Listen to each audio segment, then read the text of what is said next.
What's up? What up? What up? What's up, y'all? John Sanders here with Limitless Soups. I might have found someone to take over this show. Someone who's better than I am. Finally. I've been doing this show for like 4 freaking years. And it's like, it's not my cup of tea. Okay, I mean, like, I'm getting better at it. It's cool and all. I just know that it's needed. All right, and I want to live my life for this program and do what's needed to make anyone who decides to work really, really hard for the program make it to their top level. All right, if you're willing to do that, I'm willing to help you out. Even if you're just one person out of like however many people that we happen to have in our program, I'm willing to help you out. So if you're willing to watch this show up at like 6 o'clock in the morning, I'll wake up for you.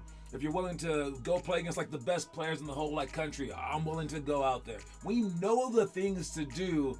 It's just hard to do those things. But for you guys, I will do those things if you're willing to go. Now, if no one wants to wake up in the morning, I will gladly see you sleep in. If no one watched this show, I guess I just wouldn't do it. But I found somebody, and it's a relative of mine. So hopefully I can convince her into doing it. With that said, I'm celebrating with a piece of candy. So if you see me eating the candy today, I don't know. I like candy a lot. It's caramel apple pops. This particular live stream is sponsored by Caramel Apple Pops. There you go. All right. What up? I see in the comment section, Mellow. If you're here in the comment section, please check in the comment section so that I know that you're here.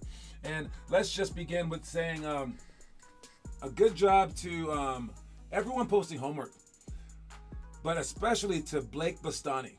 Okay, Blake Bastani was a member of our program in California, and we have not been out there in a while. He's since moved across the country to be a part of a prep school, and I convinced him into posting the homework, and he's been keeping up with it. But there was one thing that I asked him to do. I was like, dude, dribble like you're going somewhere. You know how we like reach with our dribble, and like we get down, and I was like, you're just dribbling, standing straight up. I don't know what your coaches out there are telling you. If no one's mentioned this before, they probably should. And he had a very honest response back. He goes, yeah, when I do that, when I reach down, when I reach out, when I dribble out, I have no energy. Well, like he says, like he has like no speed, no like strength to come back up. And I'm like, yeah, I know. It's almost like saying, I think that you should dunk it. I think that you should dunk the ball. And you're like, well, when I try to dunk the ball, I don't jump high enough. Okay, that doesn't mean that dunking the ball is bad, right? That means that you need to get stronger, correct? And whereas dunking the basketball might be an incredibly difficult thing to strengthen yourself up on, getting low on your drives isn't too incredibly difficult. All right, there are exercises to do. There are strength things to do. There are stretches to do. But I will say that there's nothing that you could do better than actually doing the thing and practicing the thing. I think your body will adjust just fine if you just keep doing it. Yes, you're not going to do it immediately, just like you're not going to dunk immediately. Give yourself some time. Be patient. That was our wisdom thing for the week, right? All right. So that's very, very important. I noticed those things. I'd love to help you guys with those things. Posting homework helps. All right, and let me see this mistake that he was making so I could correct him. So keep posting that homework out there so I can help you guys out, because it's so much easier. And I might have already explained this to some people, but I'm doing a jump rope challenge for myself. I give myself a 400-day jump rope challenge. I want to learn some trick jump rope stuff, and I want to stay in shape doing it. So I'm doing this jump rope stuff, and I follow a few people on YouTube because I'm a nerd, and I was looking at this guy's stuff, and I was like, man, you're a really good teacher. He really is. And he replied back to me. He's like, thanks a lot. If you're doing this, make sure that you film yourself and that you break it down frame by frame. And I was like, oh, I'm already ahead of you, Chief. Oh, I'm a nerd and a half. I already got my stuff filmed, and I'm putting my stuff on this so I can correct myself. So if you're not even doing that, you put yourself out there for the other coaches, but also for yourself. Film yourself. It's a tool that we didn't have many years back. We didn't have YouTube before 2006 when it was invented. Crazy, right? So use it. Use it for your advantage, and then we'll use it to get coaches in. Use this technology to help yourself out. Anyways, story of the day. Watch. Although it's true you have little control over what happens in the world, you have tremendous influence over your experience of the events and circumstances in your life. So don't take that opportunity for granted, and be sure to have the greatest impact possible.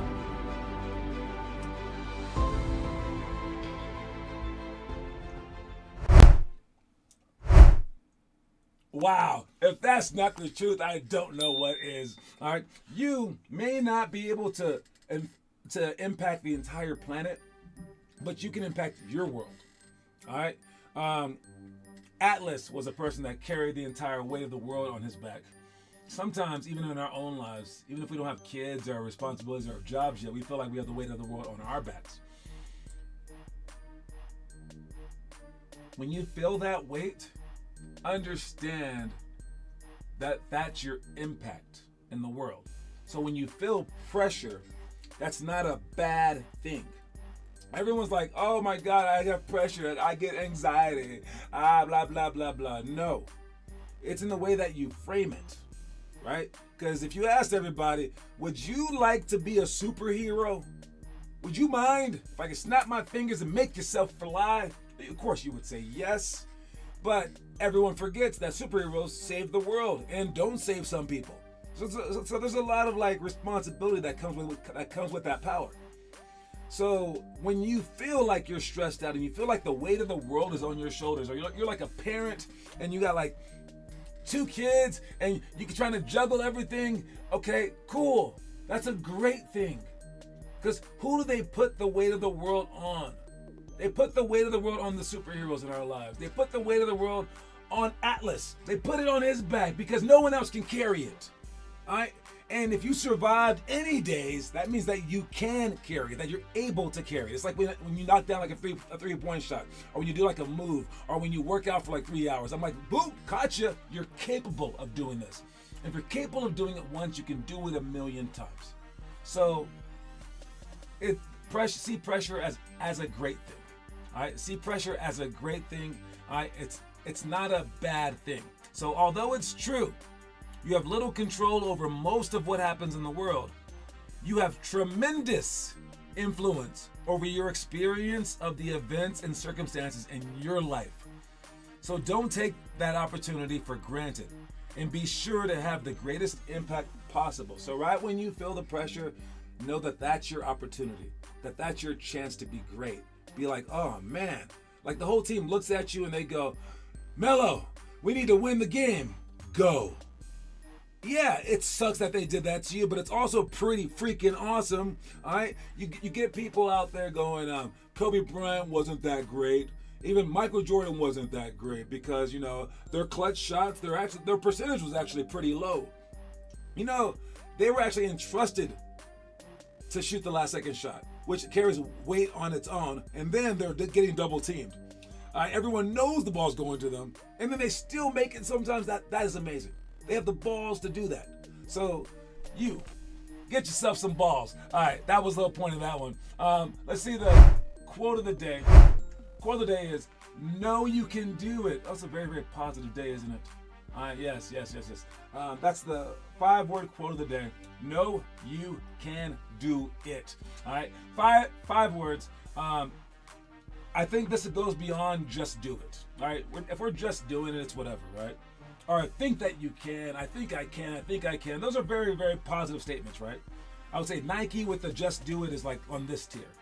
I think I can is on a higher tier, all right? Just do it is just like, I'm going to do it whether I think I can do it or not. I think I can by Thomas, was it Thomas the Tank Engine? Who was this thing? Was it? I don't know. It was some kind of talking choo-choo train. He said, I think I can. That's better than just doing it. You have to think that you can do it, right?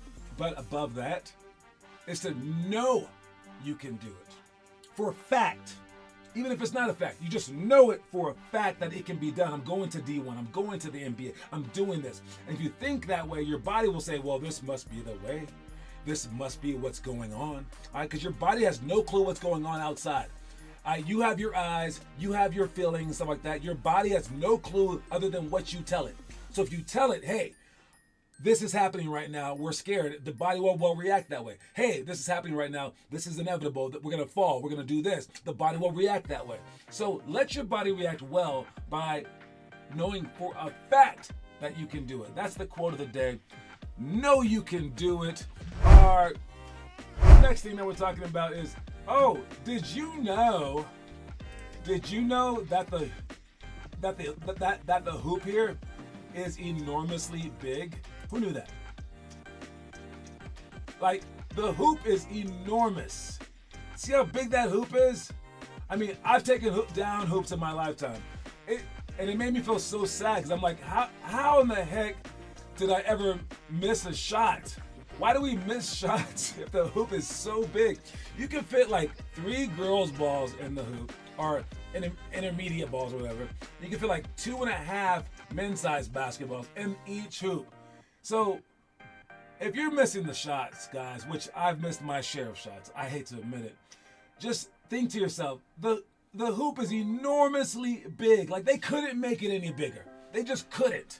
All right? So take your time out there when you're shooting the ball. Aim for the middle of that enormous gorge and put the ball in the basket. Because, again, whether you knew it or not, the hoop is huge. Did you know that? Did you know that? All right. Stuff that we're doing today. We got open gym. All right. Hopefully I can play. I think we have enough so I can play. I want to play so I can work on my shot.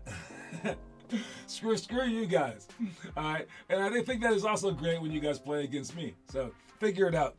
Let me think. So in the beginning of open gym, we'll have 3-on-3 cutthroat. So if you score with a 3-on-3 team, you get to stay on. Then 2-on-2 help side. All right, that's swinging the ball, and then you get to drive between 4 and 7. But this time we're gonna play out of it. So you must swing the ball between 4 times and 7 times. But once you take a dribble, it's live. All right, so you guys are looking to drive off of that. You're looking to play off of that rule. Also looking to be in help side as well and to fly from side to side. Then after that, hopefully we get to play some 5-on-5 cutthroat, but it's probably going to be fewer people, so we'll just play with whatever numbers that we have. Maybe 2 sides of the court with younger and older kids. We're also going to intersperse these other things. We're going to talk about zone flex screens while we're tired. Okay, I'm going to let us play the entire time. And then in between games, when we're tired, we will do some layups. We'll talk about some layups. We'll do those things. We'll do sideline out of bounds for shots. All right, so we can work on all our out of bounds plays. Then we'll talk about zone flex screens, how we play offensively on zones and defensively. So if the zone is there, we want to screen the zone in. I'm going to show you that right now, just because you guys need to see this thing. All right, so let me see, where is the strategy board? All right, so let's look on the right side of the board. All right, this is their zone, okay? They're gonna be there. Big guy in the middle, he's huge. And then this guy right there, okay? All right, and then we're gonna be here with the ball in our hands, and possibly there, and here, and there. All right. What this is a zone flex screen. A flex screen is basically when someone's in the corner and you're right here and you screen the guy like this, and the guy goes from here to there. All right, it's called a flex screen because who's gonna help? This guy, I guess. Well, then he's open. All right, and the way to guard that flex screen, whether it be a zone or a man, is to play it on the top side of it. You don't want to play on this side. You don't want to play on this side, because if you play on this side, he can screen you in like that. If you play on this side, he'll screen you like this. So you don't want to play on either side. And defensively, people don't know that. So when they're playing a zone, hit them up on these screens. Be like, boom, I'm screening you. And he's like, no, you're not. Be like, okay, then I'm pinning you in. He shouldn't win either way. If that guy's right there, watch this play. All right, he can dribble over. As this guy dribbles over here, heck, I wouldn't mind if he popped up to set a screen. Because then what happens? Who's gonna come over and help? Will he help off strong side? Will he be there? Will this guy rotate over in time? All right, will this guy come right here? Will they all come right here? And if they do, then this guy should set a screen and just swing the ball like that. Zones are incredibly bad defenses because if you're smart on offense, they have to play on one side or the other. But when we're playing zone, which we never do, you want to play on the top side. But if we get caught in a man-to-man, maybe possibly when we're on help side, and our man's like way over, let's say, our man's way over here, and this guy's over here, and you're trying to guard this guy, don't get caught up over here because this guy can back screen you. And unlike what I normally say is to play in the middle on help side, now that is bad too, because now he can screen you in. So whenever you see a screen starting to lurk, play on the top side, even if you're not in help side anymore. It is further to help out, but you're not going to get caught in. So straddle this screen, hands out, and that's what we're going to talk about today. So you guys who are watching this show, you guys are now slightly ahead of the game. Congratulations. All right, is there any more stuff to talk about on that? Don't cross half court on the traps. We're going to go over a drill with that. If you're dribbling past half court and you see a trap developing, stop and just retreat dribble. Do not cross half court because you create other defenders. All right, 0 to 3 seconds down by 3 with free throws. We'll talk about what we're going to do on that. And then 5-on-5 Nash, then dash. We're going to have the better team running sprints. All right, and then they get tired and then they play against the worst team. And the loser of that game has to run more sprints. So the underdogs have a chance to win. Good luck with that one. All right, let's check some highlights for today. The highlight for today. This one is, do you guys know that the first female dunk was by Georgianne Wells? Let's check it out. Cherry picking. Master Blaster. Okay, it has no sound in the video. That's how old it is. Chucks it up. Fast break dunk. Oh, they knew she could dunk. They knew what was going on. Okay, so I only have one problem with this. How much they're celebrating. Can you not? I mean, I don't care if a second grader dunks it. Just act like it's normal, dude. Hit a full court shot. Act like it's normal. Unless it's to win the game, I suppose. This is still during the game with 3 minutes to go, 2.5 minutes to go. All right, but yes, this happened in 1984 or something like that. And Georgianne Wells, was the first female basketball player. This is a college level to dunk the basketball. Congratulations to Georgianne. Is she still around? Can she still dunk? So someone find that out for me. Can Georgianne Wells still dunk the basketball? That's what I want to know. And what I want to know from you guys is, do you know the trivia question for the day? The trivia question is being won by Von Suave. All right, what up, Shay? All right, Von Suave is winning the trivia for the month. Whoever wins, we're gonna end this one by next week. All right, and you win an extra coin at our party. So you only have to answer probably a couple. So good luck with this one. The trivia question is, who introduced the Euro step to the NBA? Here's a hint. I know this guy, like, personally. I won't tell you any more information about him, though. This guy, he used to give me money. Yeah, that's how well I know this guy. He used to give me money, like, all the time. What else can I say about this guy?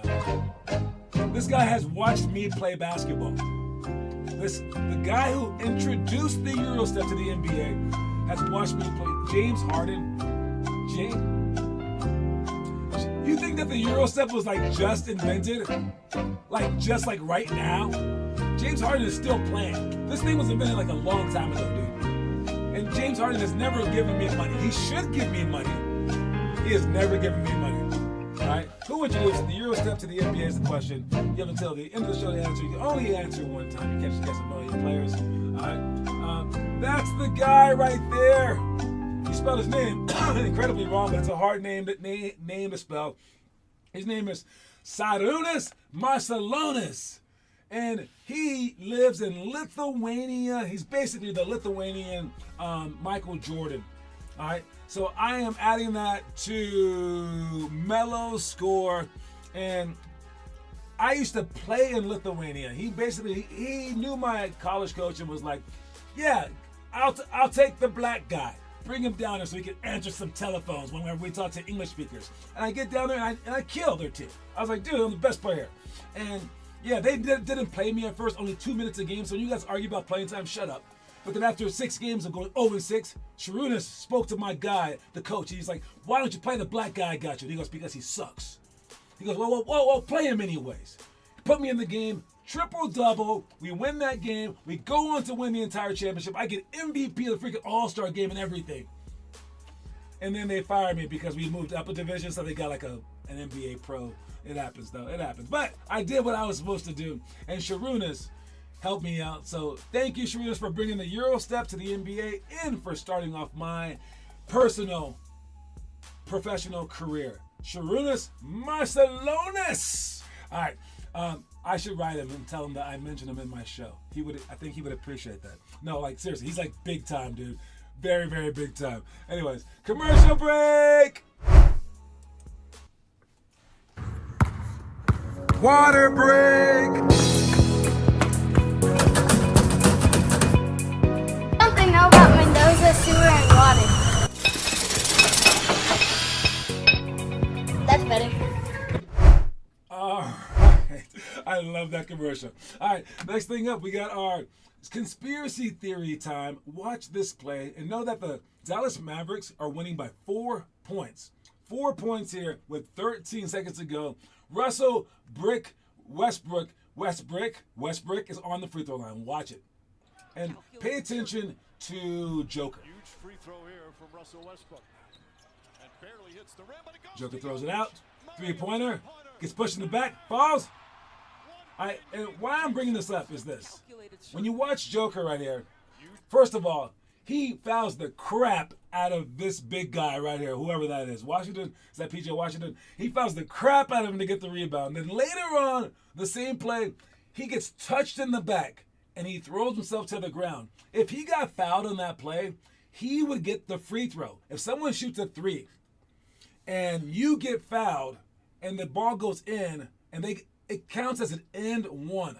Even if they shoot a 2. So it would have been a 4-point play for Joker, and Joker got so mad. But basically, he definitely flopped. But I want to say this. Unlike when my LeBron James flops, you guys are like, I'm actually going to give this guy credit on this one. This was a great flop. Because they have to foul anyways. They're losing the game. Why not flop on this particular play? Watch him. Fouls him, gets the ball, throws it, gets tapped in the back, throws himself to the ground. I thought that was a terrific flop. So if we're giving flop awards for the whole year, I gotta give Joker credit for that one. Like, that was really, really a good flop. And he's a clever player. He thinks so fast. Like, he'll punch the ball, do this or do that. He is like really, really heady. Obviously, I watched a lot of basketball growing up, which is why I like you guys watching basketball and following this show. So you guys can think outside the box. All right, I'm not dogging this play. That was an amazing flop. All right, as a guy who likes to bend the rules himself, that was clever, dude. If you guys do that in a game when we need you to do it, because they're down by 4, he needs to be fouled right here. Oops. I say many refs would call that call. Many refs would call that call. So congratulations on getting the flop of the day to Jokic. Flop of the day. Congratulations, sir. Oh, he was so mad. He was so mad. He was so fake mad. So fake mad. Who's been doing the homework? All right, I see Jay right there doing the homework with the silent basketball inside his house. I saw that, man. Chacon doing the homework outside. Weston at nighttime. Man, Wes is probably either making his neighbor so mad or so proud because Wes has been doing the homework like a mad dog for like 5 months now. He's been killing it. Maybe like 4 months, 4 or 5 months. And they all probably think he's definitely going to the NBA and they want a cut of it. That's why they're allowing this to happen every day outside without calling the police on him. All right. Now it's going to start snowing. That's going to change things. I saw that guy too.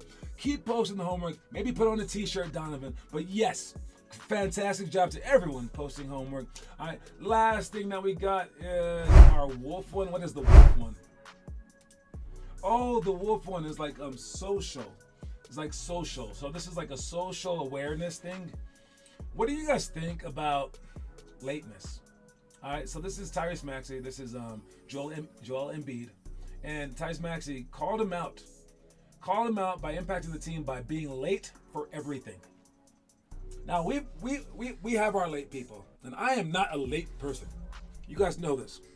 If you come late to my practices, X, Y, and Z happens, right? But I will readily admit that being late is not the end of the world. Okay? It's not. Some cultures are just different. Some people are just different. And time is a construct. And what I really, really think is some people cannot handle the anxiety of always being on time. They must come late. You can change, you can turn the starting time to any time that you want. They must come late. If the practice starts at 6:30, no, that does not work for them. They have to come at 6:29 and a half at the earliest. If they're late, they're just late because they're gonna leave their house at 6:20, 6:14, however far away they live. If you change the time to 6:37, 6:38. Their minds, I believe, are so much weaker than other people's minds. And it's okay to be weak. All right, it's just like being weak or strong in your muscles. It's the same thing, right? It's okay. You were born differently. And you maybe didn't have parents that let you practice being strong-minded or something like that. Maybe you're strong in other realms in life, but showing up on time is not one of them. Now, with that said, it is taboo to be late because our culture doesn't do it. In basketball, we definitely don't do it because the whole game is revolved around a freaking clock. All right? So since the clock matters during games, you can't just be like, I scored 8 points after the game was over. Give me the points, dude. No, it wouldn't work. Okay, I'm sorry. So because the game revolves around the clock, everything has to be situated around the clock, and people have practice times. People have to pay for practice times. So we're gonna start on time. When you're late, you're a detriment to all of us because we can't stay later. So you kind of messed up for the team. So I believe that showing up late constantly is a selfish act. And some people need to be selfish because they have weak minds. Because if they're not selfish, it's like if you're on fire and you go, no, let me just take care of everyone else. That would be the dumbest thing ever because you're like on fire. You should take care of that first, right? So for the people who need that, they need their anxiety level to be as low as possible, and showing up on time just adds to that for some stupid reason. For some strange reason. Then yeah, take care of yourself. But you shouldn't probably play team sports. Okay? And you should probably have the ramifications of it anyways. But know that in your life, if you say, hey, meet me at 12, and you want to meet the person at 12:45 and just lie to people all day, and they're used to it, that's who you are choosing to be. All right? And for Embiid, I think it's a selfish thing as well.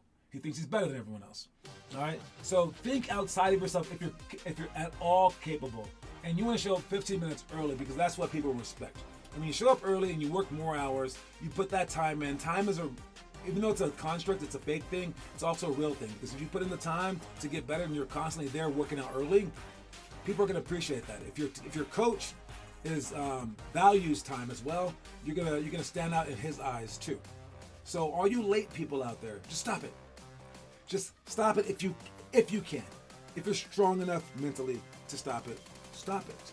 All right? And for you, Joel Embiid, if you're watching this show, now Joel, I know that you're watching the show. You always watch the show. Stop watching our show the entire time and being late for practice. It's not worth it, okay?